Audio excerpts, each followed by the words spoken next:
السلام عليكم ورحمة الله وبركاته.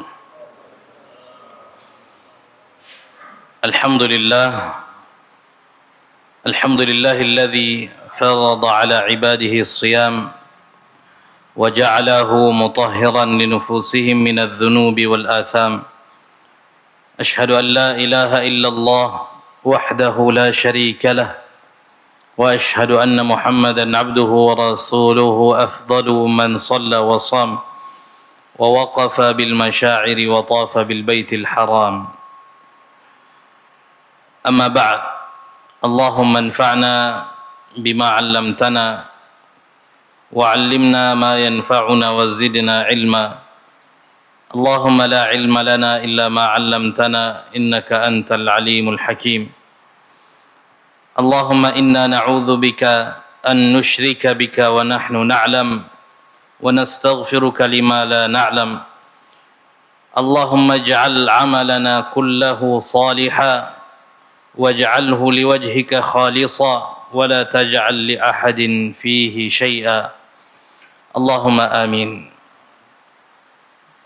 Ma'asyiral muslimin, sidang jamaah subuh yang mudah-mudahan kita semua senantiasa dimuliakan, dirahmati, diberkahi, dilindungi oleh Allah Jalla Jalaluh.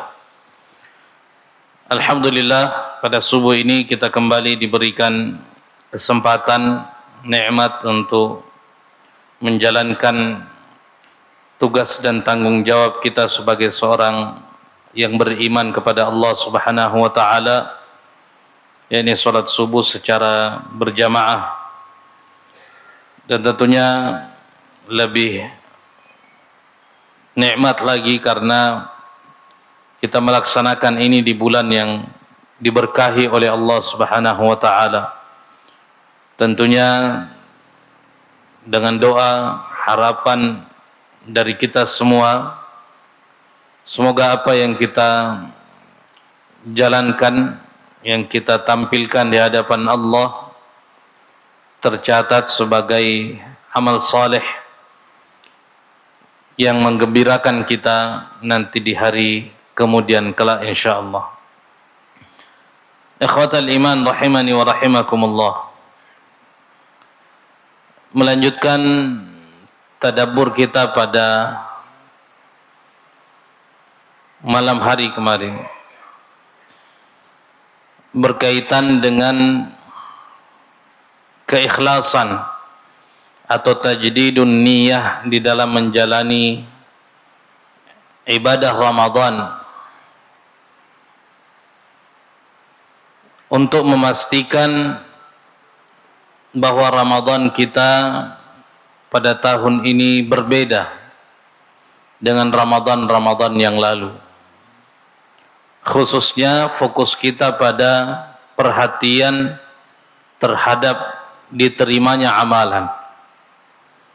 Maka itu ada ulama yang menyampaikan bahwa perhatian kita terhadap diterimanya amalan harus lebih besar daripada perhatian kita terhadap amalan itu sendiri. Oleh karena ada amalan, ada ketaatan, ada kebaikan yang tidak diperkenankan oleh Allah Subhanahu wa taala, kendati dia adalah amalan-amalan yang dinilai oleh semua orang sebagai amal saleh. Maka itu tadi malam kita juga merenungkan tentang hal-hal yang harus dilakukan untuk mendapatkan keikhlasan di dalam semua amalan. Tadi malam ada dua hal yang kita tekankan untuk memastikan amalan kita ini bisa ikhlas, ibtigha'a wajhillah, mengharapkan ridha Allah Subhanahu wa taala semata, adalah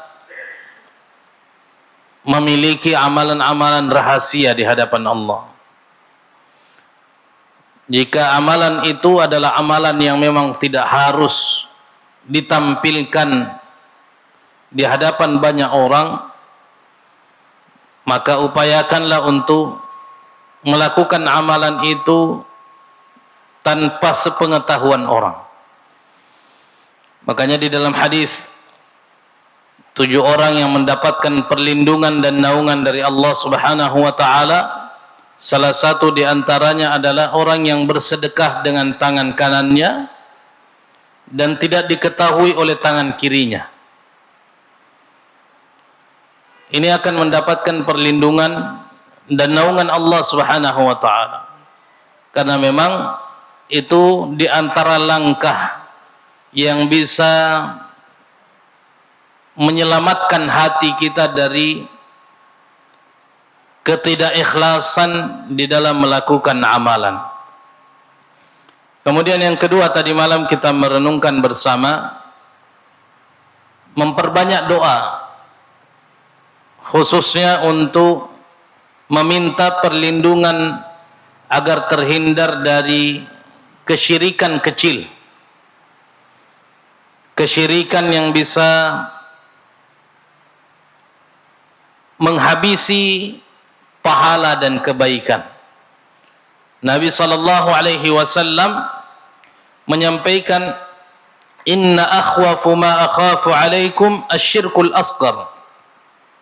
Yang paling saya takutkan dari kalian adalah syirik kecil. Kita semua khawatir kalau kita melakukan syirik besar.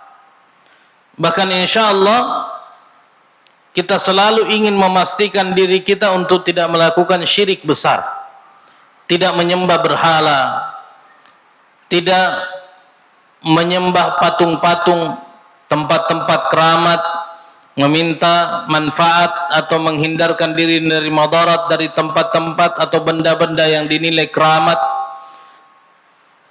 tidak mempersiapkan sesaji-sesaji untuk hal-hal yang demikian. Kita semua menjaga diri dari hal-hal yang seperti ini, kesyirikan besar. Tetapi kadangkala kita masih sulit untuk membersihkan jiwa dari syirik kecil. Padahal ini yang dikhawatirkan oleh Nabi sallallahu alaihi wasallam lebih besar. Di dalam riwayat yang lain, sebagaimana yang diriwayatkan dari Sa'id Al-Khudri, Nabi sallallahu alaihi wasallam menyampaikan, ala ukhbirukum bima huwa akhwafu alaikum indi minal masihid dajjal. Tidakkah kalian ingin mendengarkan kabar terhadap apa yang paling saya takuti daripada fitnah dajjal? Padahal fitnah dajjal ini setiap solat kita meminta untuk berlindung dari itu. Di akhir solat kita selalu meminta dalam bacaan akhir solat untuk terhindar dari fitnah dajjal, menunjukkan dahsyatnya fitnah dajjal. Tetapi Nabi SAW menyampaikan bahwa ada sesuatu yang lebih saya khawatirkan dari fitnah dajjal.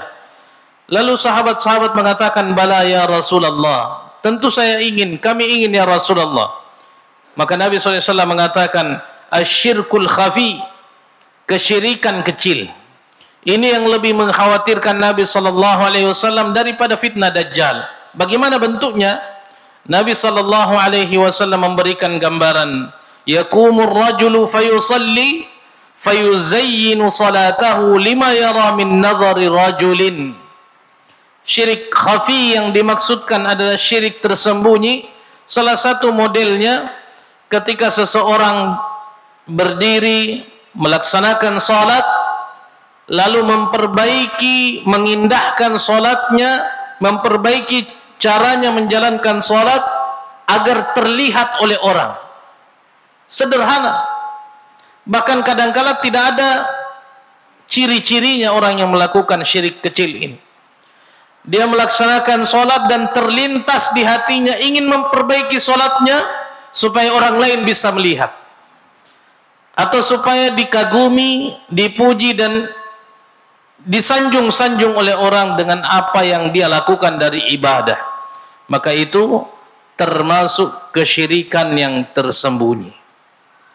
Maka penting sekali untuk kita menjaga diri dan memastikan kita melakukan hal-hal yang tepat agar kita terhindar dari hal itu.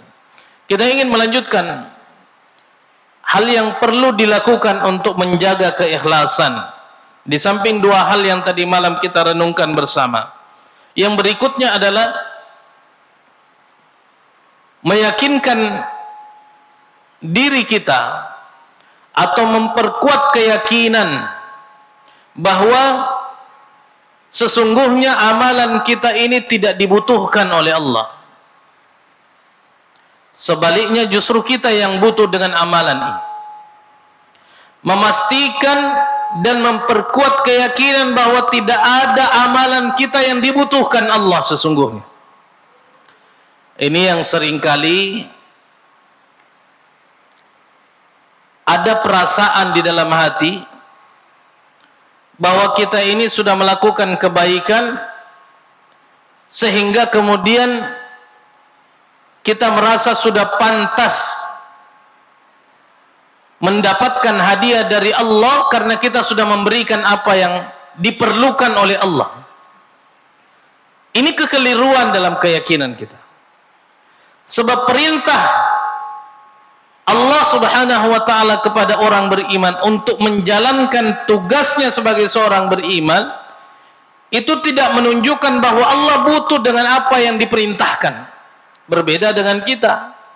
Kalau ada atasan yang memerintahkan bawahannya untuk melakukan sesuatu, karena memang atasan ini tidak bisa melakukan segala hal sendirian, sehingga dia memerlukan orang lain untuk menjalankan tugas-tugas yang lain yang mungkin tidak dijangkau oleh atasan ini. Tetapi ketika Allah memerintahkan kita satu amalan, sebuah kewajiban, maka sesungguhnya Allah tidak butuh dengan amalan-amalan itu. Sebaliknya kita yang membutuhkan.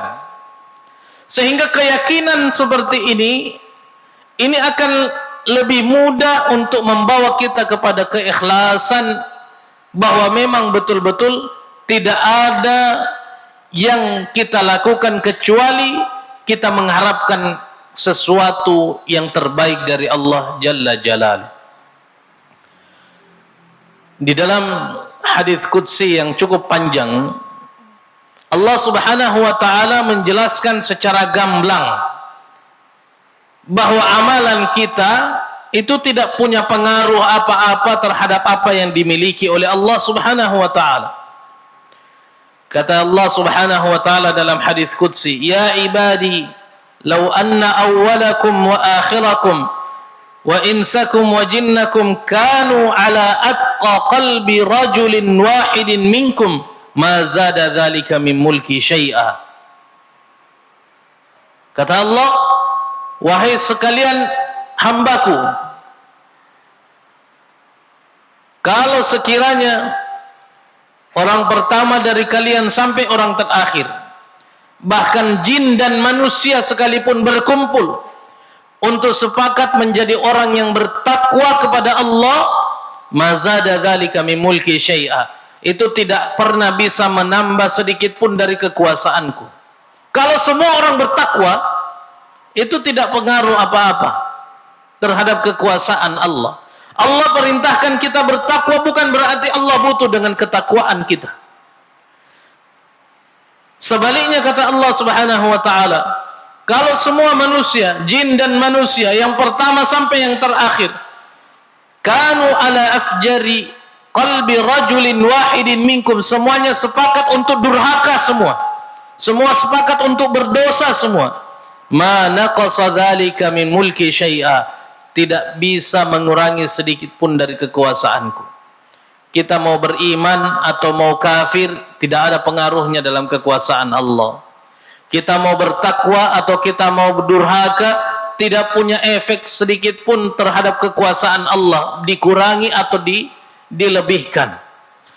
Lebih dari itu Allah Subhanahu wa taala juga menyampaikan, kalau sekiranya semua manusia ini meminta sesuatu kepada Allah, lalu Allah berikan semua apa yang diminta oleh manusia itu, bahkan oleh jin sekalipun, semuanya diberikan apa yang dia minta, ma naqasa dzalika mimma indi illa kama yanqusul mikhyat idza udkhila al-bahr, itu tidak mengurangi sedikit pun dari apa yang saya punya, kata Allah, kecuali seperti kurangnya air lautan ketika dimasukkan jarum.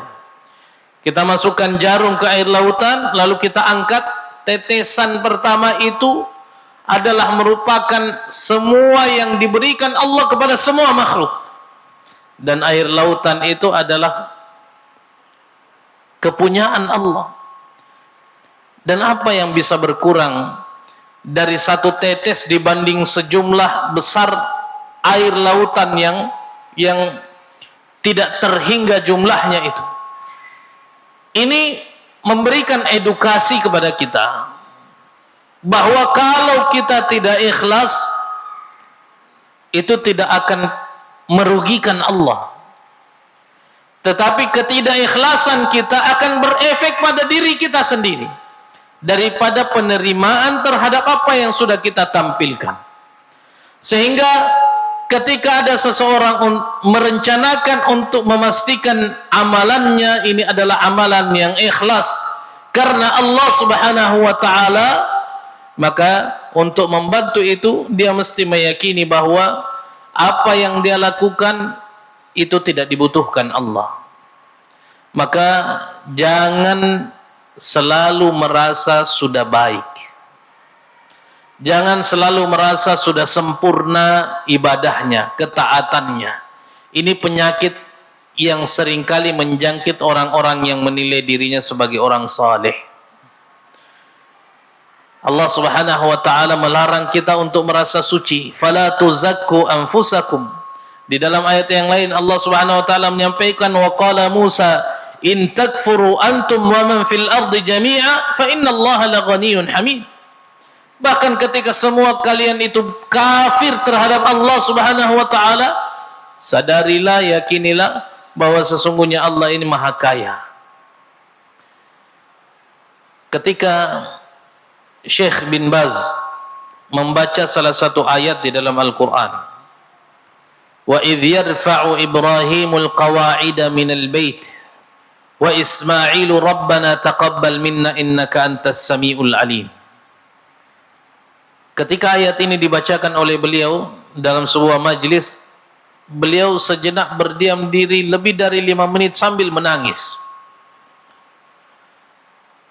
Lalu beliau mulai menjelaskan bagaimana muatan ayat yang mulia ini. Kata beliau, lihat ayat ini. Wa idh yarfa'u Ibrahimul qawa'ida minal baiti wa Ismail. Ketika Ibrahim dan Ismail alaihi wassalam sedang membangun pondasi-pondasi Ka'bah di Makkah.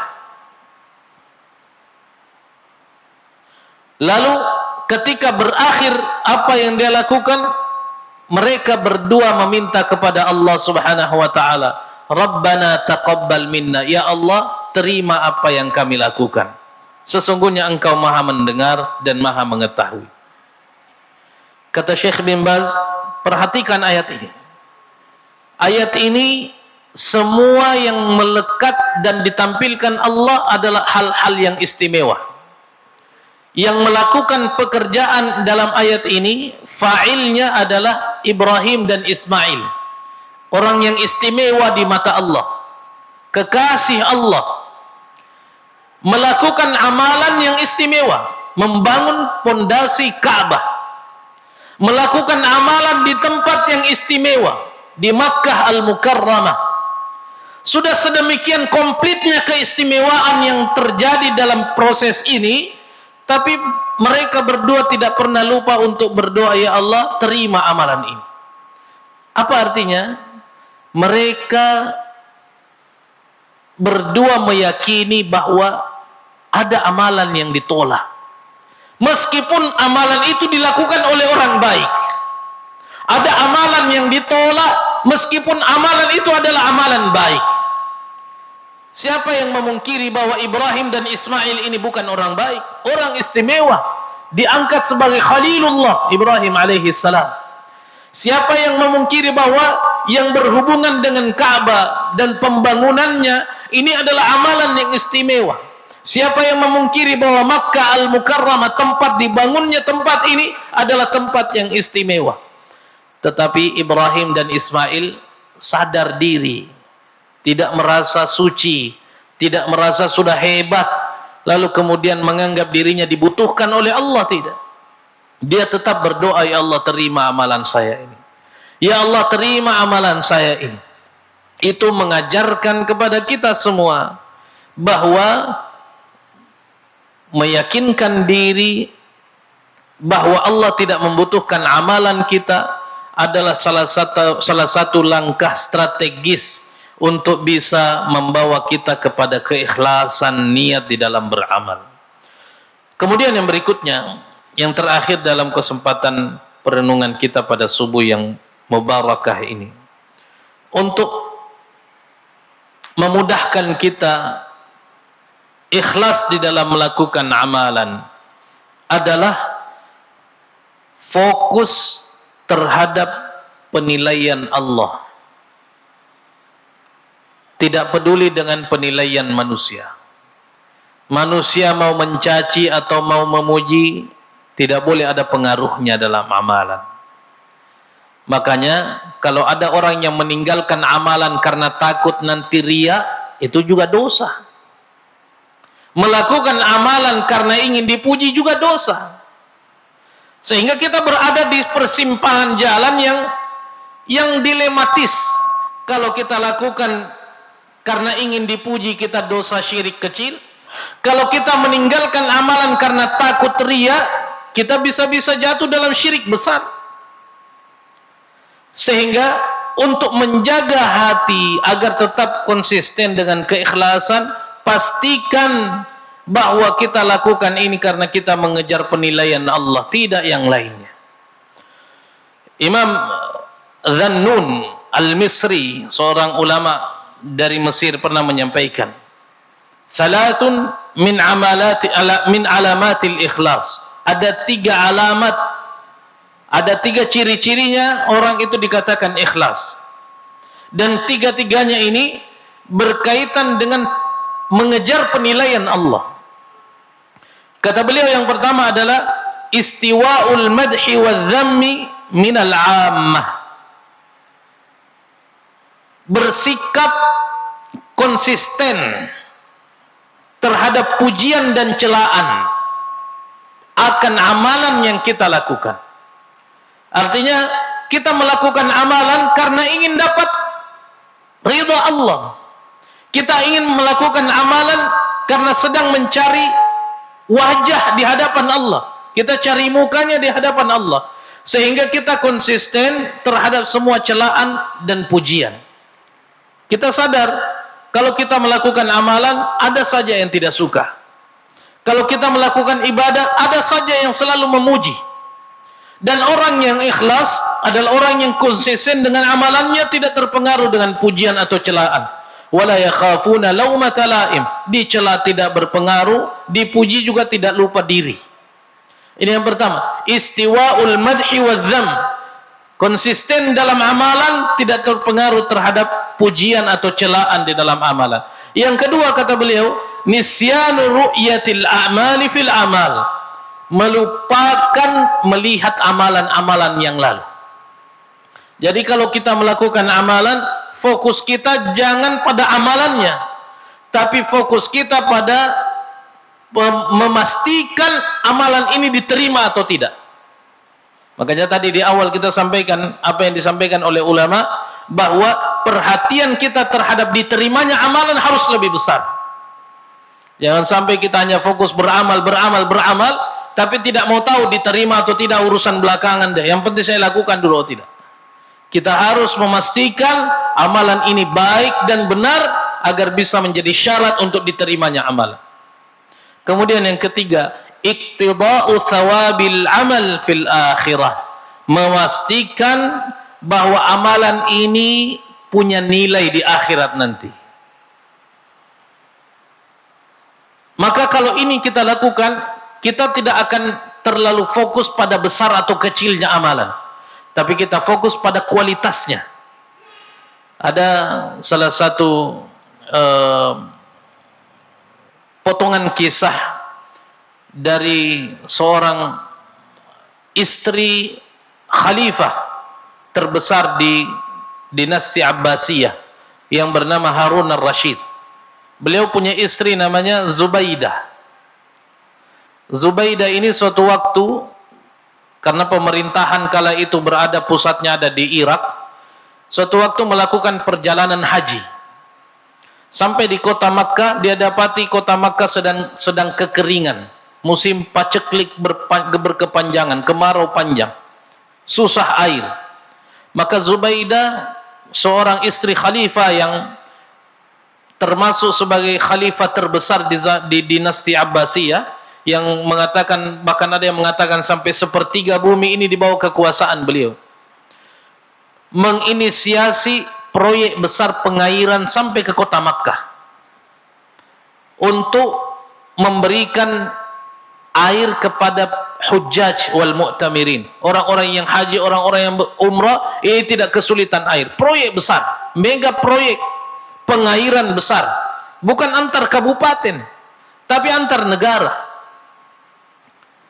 Ketika Zubaidah meninggal dunia, proyek ini dinisbatkan kepada namanya sehingga dinamakan sebagai Ain Zubaidah, mata airnya Zubaidah, mata air yang dialirkan oleh Zubaidah.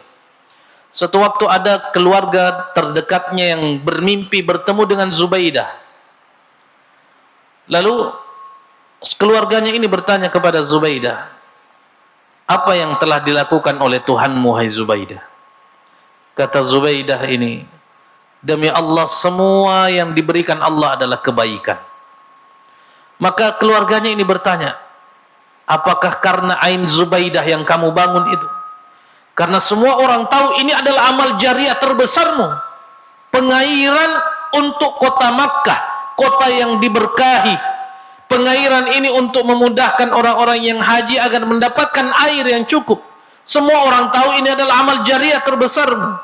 Kata Zubaidah, bukan. Ternyata bukan itu yang menyelamatkan Zubaidah dari malapetaka. Ternyata bukan itu yang menyebabkan Zubaidah mendapatkan kebaikan. Lalu apa? Kata Zubaidah dalam mimpi orang ini, kemudian diriwayatkan oleh para ulama dalam banyak referensi. Kata Zubaidah, yang diterima oleh Allah adalah 2 rakaat salat sunnah saya yang pernah saya lakukan di tengah malam. 2 rakaat salat sunnah yang pernah saya lakukan di tengah malam, tidak ada yang lihat. Ternyata itu amalan yang kemudian menyebabkan semua kebaikan diberikan Allah kepada saya. Artinya, kita juga tidak kemudian meremehkan amalan-amalan besar. Tetapi fokus kita adalah memastikan bahwa sekecil apapun amalan ini, pastikan ini akan bernilai nanti di akhirat. Sehingga kita lebih fokus pada kualitas sebuah amalan, bukan pada besarnya. Karena amalan kita sekecil apapun, kalau itu yang diterima, maka ini adalah kebaikan. Seorang ulama yang lain mengatakan, kalau seandainya ada satu saja sujud saya yang dipastikan diterima, maka saya berharap mati saat itu juga. Karena satu saja amalan kecil yang diterima adalah keselamatan besar bagi kita semua di hadapan Allah Jalla Jalal. Ma'asyiral muslimin, ikhwatal iman rahimani wa rahimakumullah. Mudah-mudahan perenungan ini menjadi nasihat untuk kita semua, buat kami pribadi dan juga para jamaah sekalian, agar memperhatikan aspek-aspek keikhlasan di dalam melakukan amalan, agar amalan kita ini diterima oleh Allah Subhanahu wa taala sebagai amal saleh yang memberatkan timbangan kebajikan kita di hadapan Allah nantinya. Ja'alani Allah wa iyyakum minal amilin wal faizin wa adkhalani wa iyyakum bil jannati wan na'imil muqim. Aqulu ma tasma'un walhamdulillahi rabbil alamin. Hadanallahu wa iyyakum ajmain. Wassalamu alaikum warahmatullahi wabarakatuh.